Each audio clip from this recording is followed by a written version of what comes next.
ছুটি আমাদের পরি। জেঠুমনি মৃত্যুর মুখ থেকে ছুটিকে বাঁচিয়ে হিরণময়ের কাছে মুখ খুলবে মিঠুন।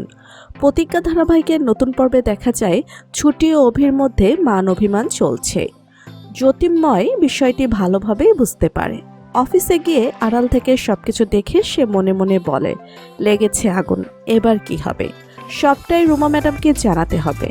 এরপর জ্যোতির্ময় ফোন করে রুমাকে জানায় যে ছুটি ও অভির মধ্যে দূরত্ব তৈরি হয়েছে। রুমা খুব খুশি হয়ে জ্যোতির্ময়কে বলে ওদের পরে প্ল্যান কি, কোথায় যাচ্ছে, কি করছে সবকিছু আমাকে জানাবে। অন্যদিকে অফিস শেষ হওয়ার পর অভির মা ছুটিকে ফোন করে বলেন, কি রে ছুটি, বাড়ি আসবি না? আর কতক্ষণ অফিসে থাকবি? এরপর অভি ছুটিকে ছুটি দিয়ে দেয় এবং নিজেও অফিস থেকে বেরিয়ে পড়ে। কিন্তু অভিমানের কারণে ছুটি অভির গাড়িতে না উঠে একাই নিজের পথে রওনা দেয়। জ্যোতির্ময় পুরো ঘটনাটি দেখে আবারও রুমাকে ফোন করে জানায়।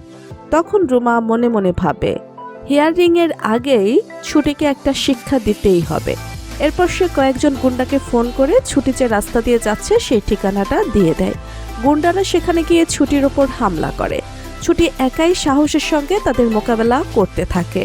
কিন্তু এক সময় এক গুন্ডা লাঠি দিয়ে ছুটির মাথায় আঘাত করতে যায়। ঠিক তখনই সেখানে হাজির হয় মিঠুন।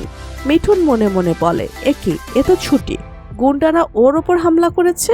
না, আমি ছুটির কিছু হতে দেব না। আমার শত্রু হতে পারে, কিন্তু আমি কখনোই ওর মৃত্যু চাই না। এই বলে মিঠুন গুন্ডাদের সামনে গিয়ে দাঁড়ায় এবং লাঠি নিয়ে তাদের ভালোভাবে প্রতিরোধ করে। সে ছুটিকে রক্ষা করে, যা দেখে ছুটি অবাক হয়ে যায়। কিন্তু ধস্তাধস্তির মাঝেই এক গুন্ডার সুযোগ পেয়ে ছুটির মাথায় আঘাত করে।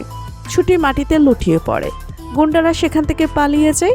মিঠুন ছুটিকে জড়িয়ে ধরে বলে, ছুটি, তুমি ঠিক আছো তো? দিদি চোখ খোলো। কিন্তু ছুটি কোনো সাড়া দেয় না। মিঠুন ভেঙে পড়ে। সে মনে মনে বলে, না, একবার আমি আমার বোনকে হারিয়েছি, আর এবার আমি আমার বোনকে হারাতে পারবো না। হাজার হোক, ও আমার বোন, ওর সঙ্গে আমার রক্তের সম্পর্ক রয়েছে। ঠিক তখনই সেখানে জ্যোতির্ময় এসে মিঠুনকে বলে, কি রে মিঠুন, ওকে বাঁচাচ্ছিস কেন? ওকে ছেড়ে দে, চলে আয়। কিন্তু মিঠুন দৃঢ়ভাবে বলে, না বাবা, আমি থাকতে আমার বোনের কোনো বিপদ হতে দেব না। এরপর সে ছুটিকে কোলে তুলে দ্রুত হাসপাতালে নিয়ে যায়। হাসপাতালে ডাক্তাররা ছুটির মাথায় ব্যান্ডেজ করে। আঘাতের কারণে ছুটি বেশ অসুস্থ হয়ে পড়ে। ঠিক সেই সময় হিরণময় মিঠুনকে ফোন করতে থাকেন। ফোনের দিকে তাকিয়ে মিঠুন মনে মনে বলে, জেঠুমনি, এবার আমি আপনাকে সব সত্যি জানিয়ে দেব। আর কোনো কিছু লুকিয়ে রাখবো না। আমি আমার বোনকে আর হারাতে চাই না।